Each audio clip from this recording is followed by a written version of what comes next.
basically that we should actually look at the criteria in which we elect judges. So those ones that are sitting in the commission, that's in the council that's responsible for judges, they should actually relook some of the criteria requirements.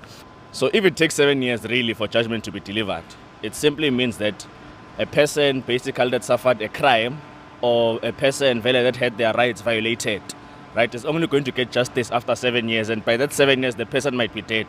Also, if a person has been accused for a crime that he didn't commit, the case taking 7 years will mean some of the evidence there is destroyed. So it really shows how incompetent our justice system is. That's why I still repeat that the people that are responsible for electing judges should actually look at some of the requirements and ensure that judgments do not take longer than 7 years, especially if a matter is pressing, because some of that evidence in 7 years can be destroyed, or something can happen to some of those witnesses in 7 years. So it shouldn't take that long for a judgment to be delivered. What are your thoughts on the Phala Phala matter where the president hid dollars under his couch? Do you think Cyril Ramaphosa should also be in court?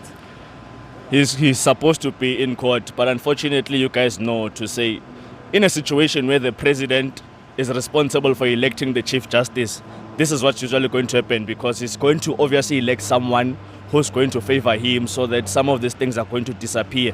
For the Phala Phala saga, since it's a crime, he's supposed to account for it instead of this thing of special treatments. Every person who's basically has committed a crime is supposed to go to court, and is supposed to answer in court, so that even the public is aware of some of the things that are happening, especially if a person holds a public office such as the president, right? So the president in this situation is supposed to answer in court for this thing, so that we actually know, so that the public is aware of what the defense has to say as well as what the state has to say. But he won't go to jail, because you obviously know he elected the Chief Justice.